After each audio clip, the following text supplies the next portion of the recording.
Hello guys, and welcome back to my YouTube channel, and welcome back to these stories that I call them sharing my shame with you, or the core of my shame.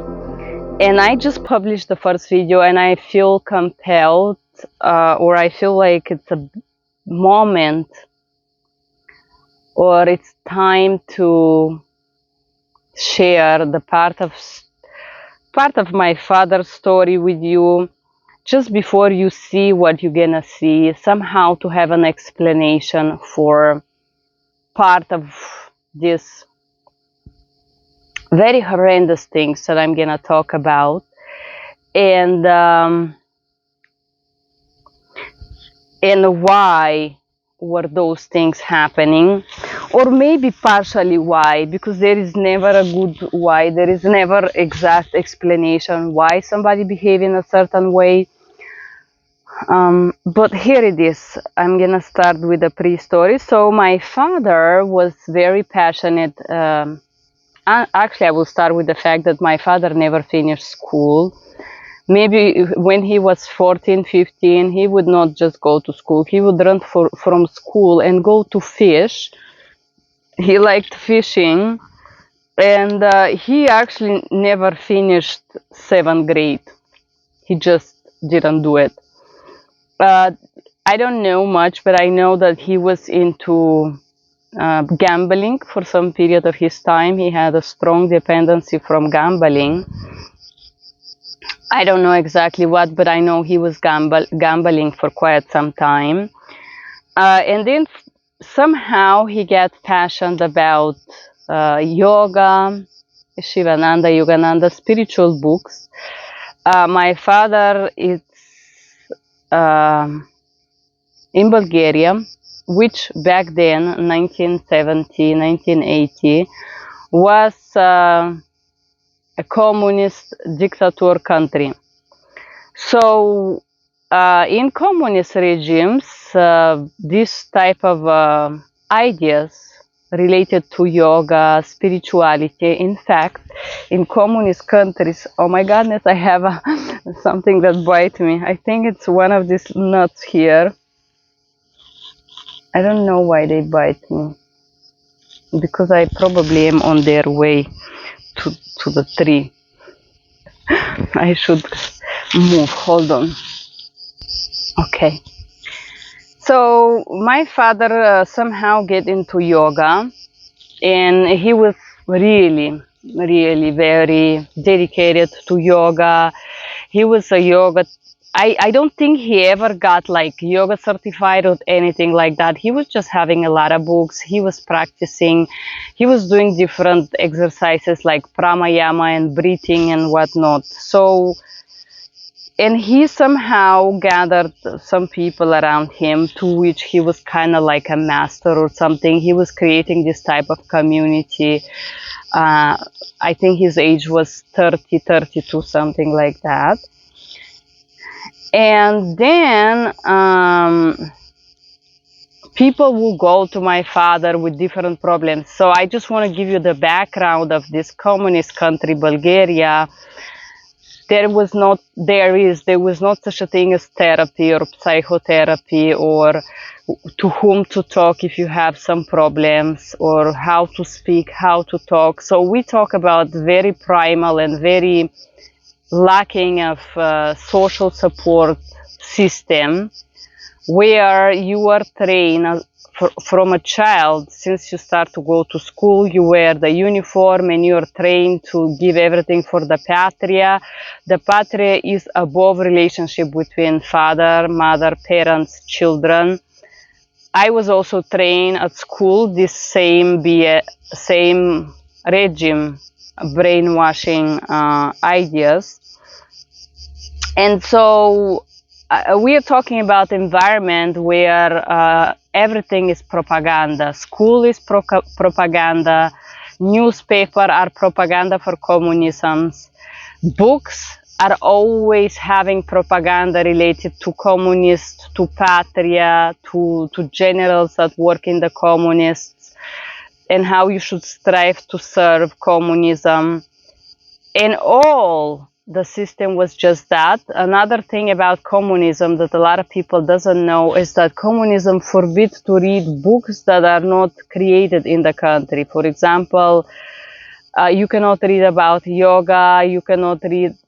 There is a isolation from the other, from the outsider books, intellectual properties, I don't know, ideas. All of that is forbidden in a communist country. At least it was forbidden in Bulgaria. I'm talking 1970, 1980, until 95, when I was 10 and when the communism actually failed because of the revolution. However, my father grew up in this environment where it's kind of like a military regime. I cannot explain you what is this, but I am giving you examples. Also, the houses are the same, the furniture are the same, the clothes that people wear are they're all the same. I'm talking about communist regime in Bulgaria. A lot of people are not very sure what communism is. There is this great movie where they burn the books. So basically a very sterile dictator type of regime in Bulgaria. And my father is into these forbidden things called yoga. Also, I will add additional thing that when you are in this regime in communist countries, to believe in God is also forbidden. Everything related to spirituality is not welcome. Actually, it's considered a crime. Somehow not.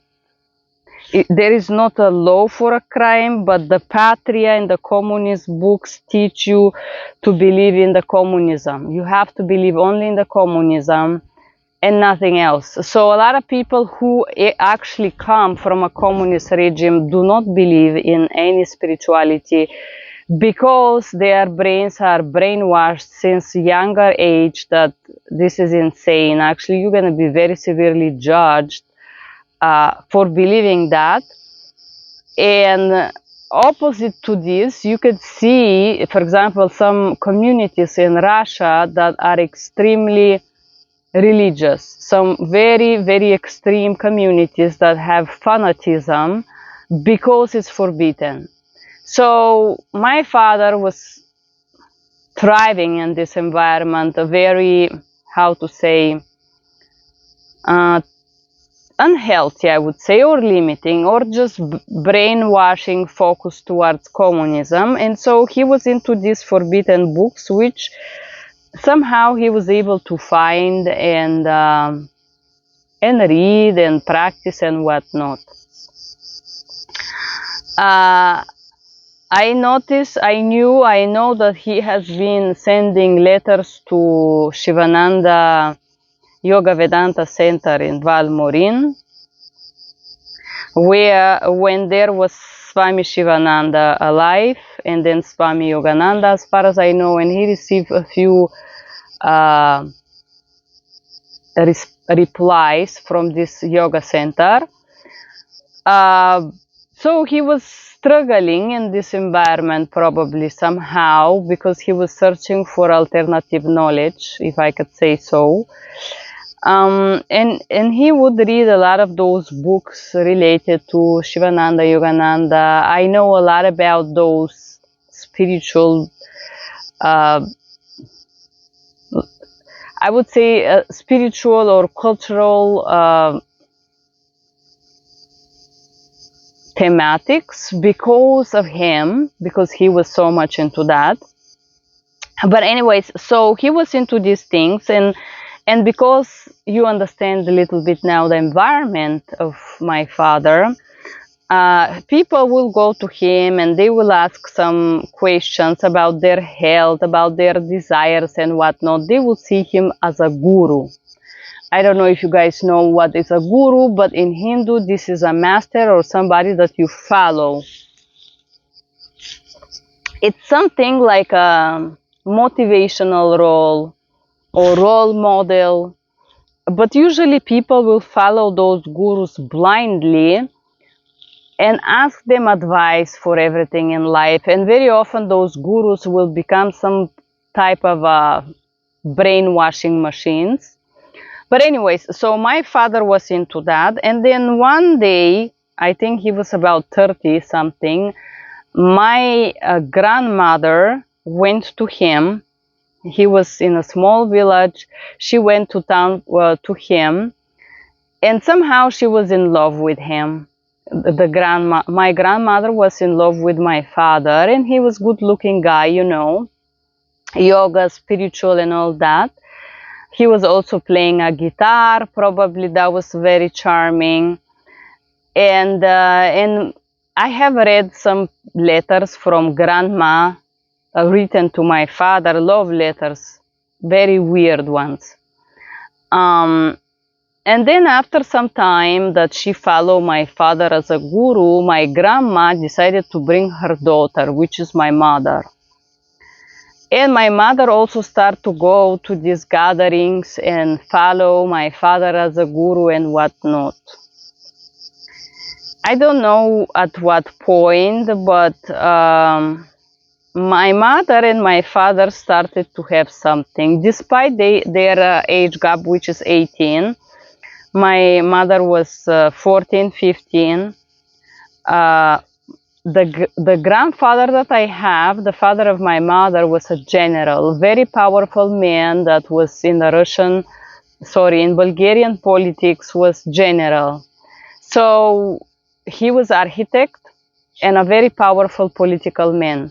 So my mother was kind of like seeing my father as some kind of escape from the military training or military behavior of her own father. So she was drawn to my father revolutionary ideas about yoga and spirituality and whatnot.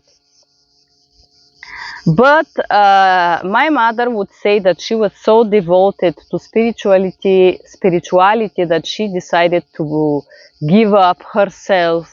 She was virgin to my father.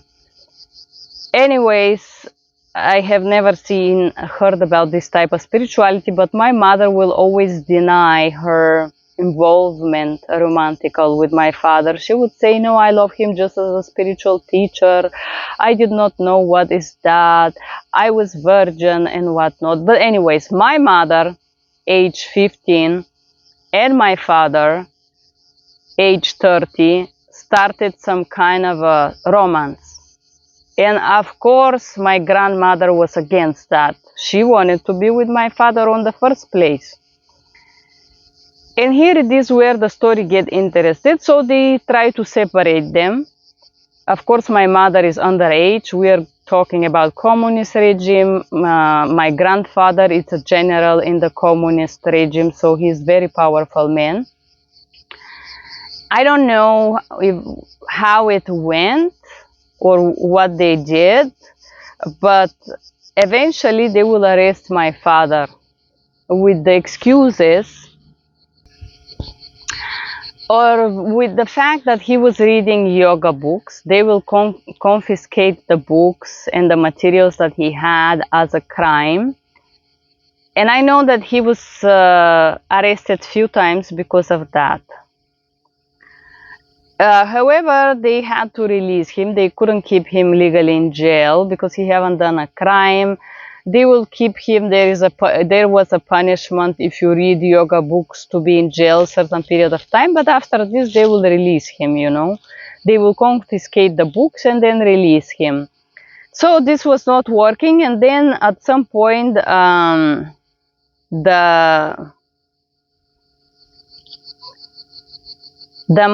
father of my mom, the general, who was a very powerful man, his name was Tacho, Nono Tacho. So this person had some connections, and he ordered my father arrested and then bring to a clinic, which clinic was some special brain training clinic. I don't know much about this clinic because I have never been there, but I'm gonna share with you what I know. for sure. So my father would talk about this permanency in this clinic. Also, my grandma would talk about it. So I'm gonna share what they say about it. My grandma has never been to this clinic. I just know that it was located in one zone called Radnevo, and it was some kind of a psychiatrical clinic where they did some special brain trainings. I did not know what exactly was that, but my father would talk about it while I was a child. When he would beat me sometimes and I cry, and he asked me why you cry, and I said because it hurts me. He said, "Oh, that's nothing. You have not seen anything. You don't know what pain is." And he would talk about these procedures that was exercised on him. Particularly, he would talk about electrical shock and how they would use electricity on patients to reprogram their brain. And this was done with a different electrical voltages. As far as I know, he would talk about this occasionally. They would just take them and bring them to this room and tie them to the bed, and they will give them, tweezer them with electricity. When I say them, I mean my father and the other patients in this facility, if I can call them patients or persons in this clinic. And my father would say the tweezering was with different level of voltage, electrical voltage. And also, when they tweezer you with electricity, usually you would urinate on yourself because this is extreme stress on your body, on your system, and whatnot. So then they will do a daily training, daily, which mean hourly. When they wake up, they have a special program to train them to, particularly for my father, was to stop doing yoga, stop searching into spirituality, and all these type of different methodologies that they use on training him, which include different brainwashing procedures. He would describe it as this. He would talk about light procedures or torture with light. Put lights in your face all night long for weeks so you do not sleep. And then during the day, they will do these procedures, including some questioning. They will question him and make him repeat over and over the same thing. Also, like, you do not have to read yoga books or whatever. I don't know exactly what was it, but I know that questioning was part of that. And then making him memorize different statements, who you are, what you have to be, what you have to do, what's the right thing to do, and what not. I know that they use also water as a form of torture or training. They will call it training, or I don't know how they call it in this facility, but they use also water light. And also my father would say that specifically sometimes if you do something wrong, they would put a radio or like a recording that will repeat the same information over and over when you sleep or all night long or for very long time, while they would put light in your face. And also, of course, these procedures, for example, talking about electrical shock, as far as I know, they were denigratory in a way that people were not wearing clothes because the aim was to change their brain and not to kill them. On the top of that, my father will say that they use medicines or medical treatment, and he would say that this medicine give him hallucinations and just very weird effect. I think they use some LSDs or some medicines like this on him. I'm not sure because I was not there and I have never seen the actual documents. But I know this from my father, so, and he will share what people will do after this pills that they were given. Um, for example, they would move some machine in the yard of this clinic. They would move it forward and backward. They would do very strange things, which my father will sometimes describe and be like, oh my goodness.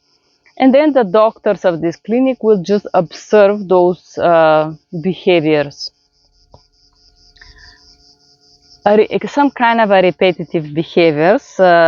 Basically, he would say, I understand like they were high or under influence of these medications, which I don't know what was, because my father never named it, or probably he did not know either what was the medications that they give them. Anyways, while my father was in this clinic, which was for about 2 years or more, he mentioned that there was a doctor who noticed that he was not crazy or insane.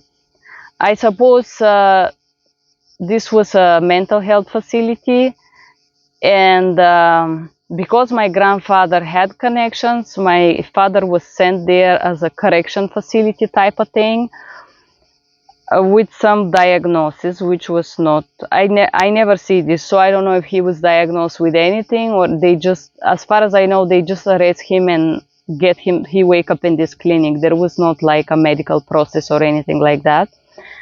So but these procedures were done as a form of a cure for the patients, cure in this case for my father specifically, ideas for yoga and spirituality and whatnot. So my father was cured with these procedures there for quite some time, and he said that he would probably have died there if there was not one doctor who decided to help him. This doctor, he said, knew that he is not sick or crazy. So he told my father that if a woman is pregnant of him, they will release him, because the children need father. And this is when my father and my mother had to both meet. My father had to run at night from this facility because the facility is in the forest, kind of isolated. So he had to run at night with the help of this doctor and meet my mother and get her pregnant, so they would release him. And of course, my mother, as she was devoted and whatnot, they met in the forest, as far as I know, and they get pregnant. My mother get pregnant with my sisters. She was 17 when she get pregnant. So it means 2 years of trying to separate them. I know that my father approximately spent 2 years, 2.5 years in this clinic. I cannot tell you exactly how long was that. But I know that at age 18, when my mother was supposed to deliver, they had to release him. So my father was released after 2 years or so, 2.5 years of these special brain procedures or cures that he received in this clinic. And my grandma will have a different theory. She said that she went to talk to the president, and the president, because of her, released him. I don't know what is the truth, and I don't know exactly why he was released, if he was cured of something, or what is the real story behind this. I don't know, but this is what I heard. But I know that my father was in this place. When I was 22 or 23 in Bulgaria, I had a friend who, I would say, very powerful friend. He worked in the military. I met his father, and he had a passion. We used to go in the mountains together. This is how I met him. And so I asked him one time to search for this, and kind of I wanted to understand why my father was like that. And And one time he told me, like, you know, here in the police we have like everything. How is your house? How is your inside? What is outside? Everything, we have it. And I was like, why? Because me and my father and where I grew up, we had just like, in the beginning it was just mud house, and there was no electricity either. So it was not like some rich people, you know, to follow. I couldn't understand why. And then when I asked him for a favor, so he was working in the police, of course, maybe something special, I'm not sure. But when people shot sometimes in town, he would come to my home and he would just rest for a moment.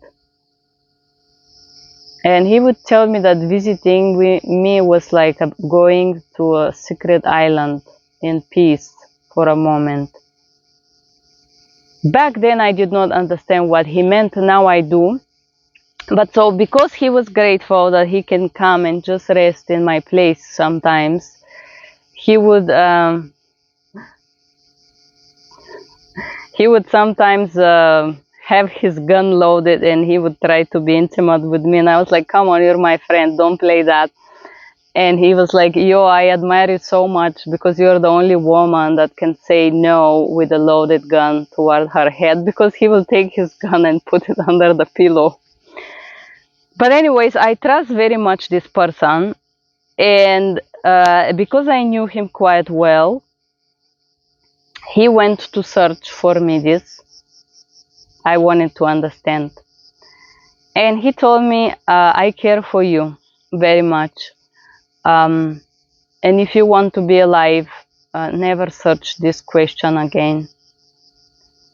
Don't search it. Don't look for answers. And I never look for answers. But the answer came to me. Maybe 22 years later, last year in the USA, I understood what was that. But I'm gonna keep this private for now. The most important part of this story is that my father was receiving this type of cure, very specific, as you understand. And as a result of it, he was this person that you would hear in these videos. And in these videos, I'm gonna train you how to overcome something traumatic as what I had to overcome as a child and as adult, whatnot. Thank you guys for being here.